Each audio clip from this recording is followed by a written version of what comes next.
Good morning, or good, whatever time it is, wherever you are. Here now. It is Tuesday morning. Sorry I missed yesterday. I had a couple things come up yesterday morning and, well, I just couldn't get it done. But I'm here today, and so are you, and that's a good thing. Let me set up my links. You guys having a good day so far?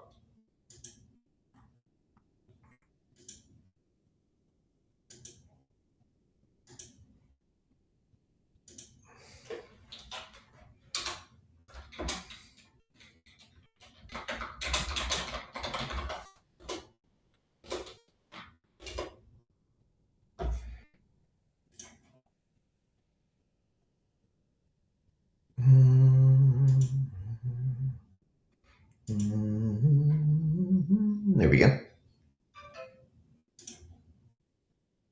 Oh, you guys couldn't see what I was doing. Here's what I was doing. Ha! I was setting it up here. Make sure my links are working here. All right.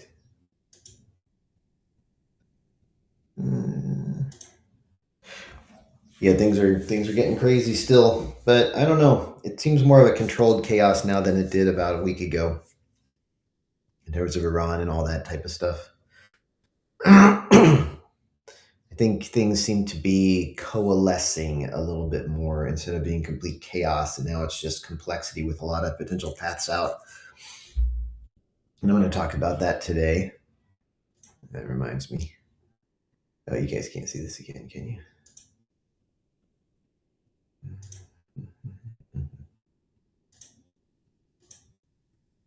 Why does he keep doing that? There we go. Let's see. I wanted to.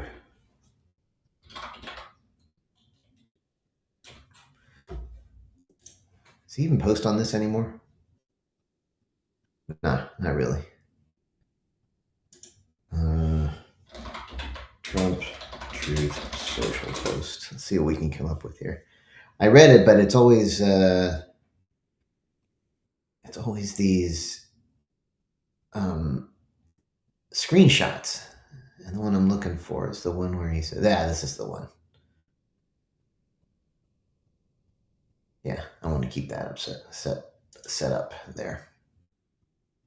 All right, y'all ready? Ready to get started? Welcome to Daily Upgrade with Jason Andrews. My name is Jason Andrews, and I'm a hypnotist, which means that I can change things on the inside. And that's really good because what we want to do is get better at things, don't we? So, today I want to talk about Trump's post about the Strait of Hormuz and getting your own oil, basically.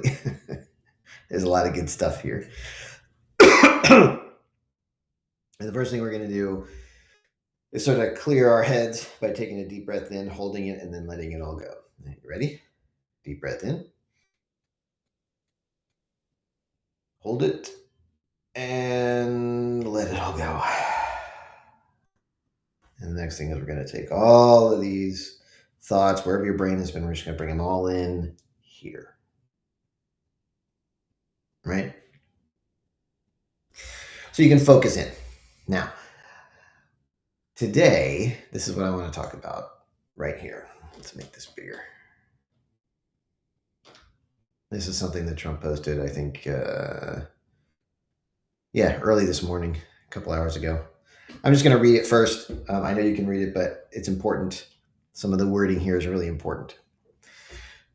Trump says all those countries that can't get jet fuel because of the Strait of Hormuz, like the United Kingdom, which refused to get involved in the decapitation of Iran, I have a suggestion for you. Number one, buy from the US. We have plenty. And number two, build up some delayed courage, go to the Strait, and just take it. You'll have to start learning how to fight for yourself. The USA won't be there to help you anymore, just like you weren't there for us. Iran has been essentially decimated. The hard part is done. Go get your own oil. President DJT. Oh, I did it again. There we go. I'll leave this up for just a moment. So The thing about this post is that so many interesting things going on. Right? Number one, he's calling out the United Kingdom specifically. I'm not sure why he's doing that. I might be missing some information here, but he's calling the United Kingdom out specifically. So that's number one. Number two, he called it the decapitation of Iran. Right? He didn't call it the invasion. He didn't call it the war. He didn't call it the battle. He didn't call it anything else. It's just the decapitation, removing the head, removing the leadership. That scopes the entire operation in a really big way. In a really big way. Right? That's a big deal. Now, here's another interesting thing. He's like, okay, I have a suggestion for you. Buy from the US. We have plenty of oil. Now, some of you might not know this, but there has actually been a pretty big difference in the markets for oil, the different markets for oil all around the world. In the United States, oil is somewhere around $100 a barrel. There's other exchanges in Asia and Europe, and those exchanges, the prices of oil have been much higher, 115 or 130 or something like that. Right. Now, that's a big, big deal. That's a really big deal. That means that only happens when there's arbitrage problems. Because normally you could say, oh, well, I'll just buy it from the cheaper source and I'll sell it where it's more expensive and I'll make a profit on that.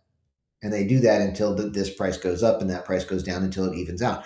But that's not happening right now because of the Strait of Hormuz. They can't, the oil coming from certain areas of the country or the world can't find a market. And that's causing some really weird things happening in the oil market.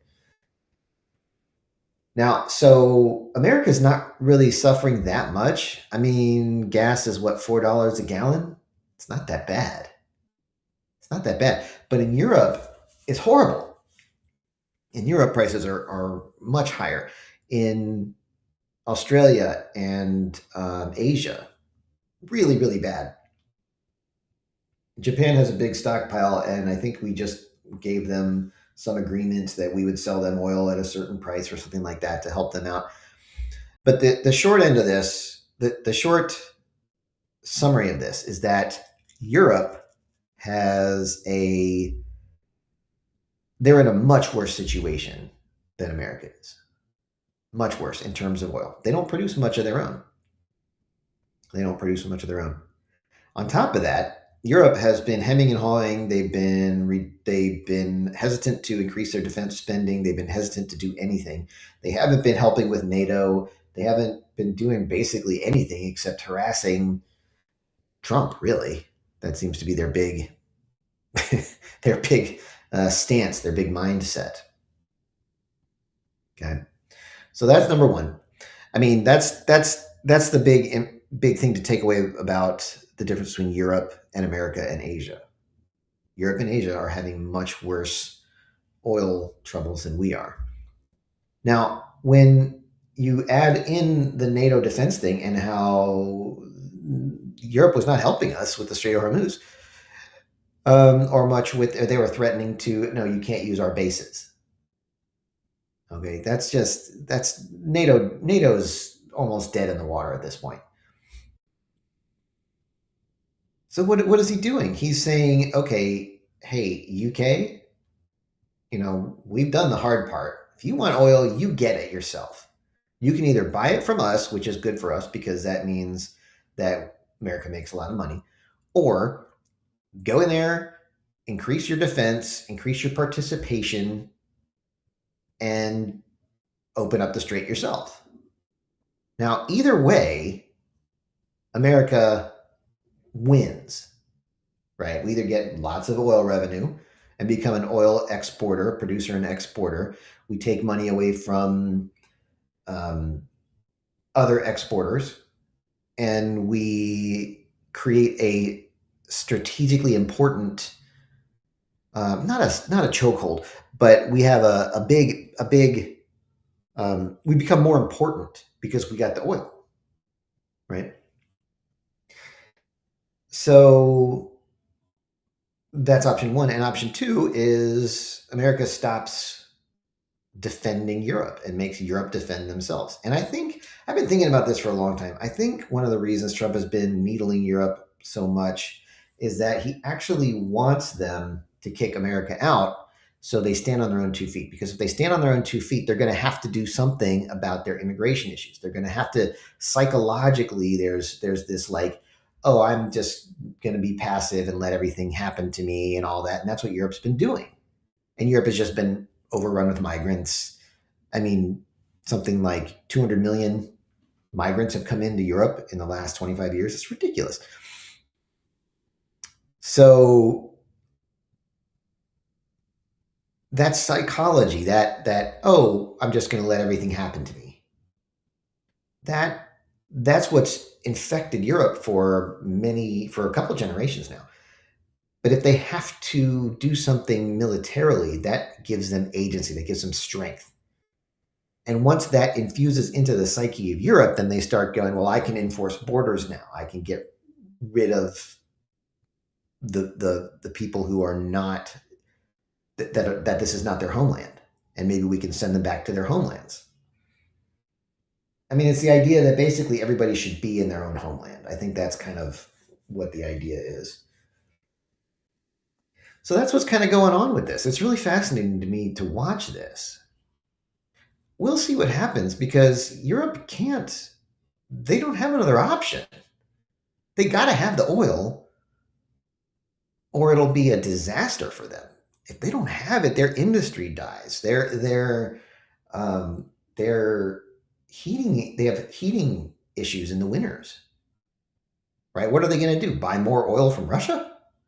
That's the last thing they want to do because of the Ukraine war, right? They're in a bind. Europe is in a real bad bind. So we'll see what happens. I don't think Europe has either option is not good for them, but one of them is long term good for them, and the other one is, well, short term good for us. So either way, it's going to turn out in a way that's good for the United States. I don't think this can. I mean, it could go worse. It could turn into a quagmire. But I think they've learned their lesson from all the other Middle East conflicts. I don't think they're going to go into a quagmire. I don't think they're going to do that. I don't think they're going to do that. So that's something that you could look out for to see which way Europe goes on this. I've been thinking about this, like I said, for a long time about the psychology of Europe, and it's been very passive. It's been very, we're going to be nice and just let you do what you want. We don't want to be seen as mean. It's this very feminized, Marxist kind of attitude, but it's more than that. It's like this passive beta kind of attitude. That's not a good thing. That's not a good thing. That's not a good thing at all. So we'll see. I hope that pressure makes Europe sort of stand up. You know, it's like he's saying, stand up for yourself here. Enforce the borders. Enforce your strength. Right? Don't be overrun just because you're too meek and afraid to be strong. But add to that strength. Use that strength appropriately and get some results out of it that are good for you. I think that's what he's saying for Europe. So, thanks for being here with me today. If you found this interesting or useful, feel free to share it with others. Like and subscribe if you want so you can get the notifications. It also helps spread the channel, the imprint of the channel. So yeah, tomorrow morning is going to be Wednesday. Wednesdays, I think I'm going to do the Infinite Love of the Universe and the simulation programming again. I think that's going to stay on Wednesdays. So that's always a really good one. So feel free to join, and I will talk to you tomorrow.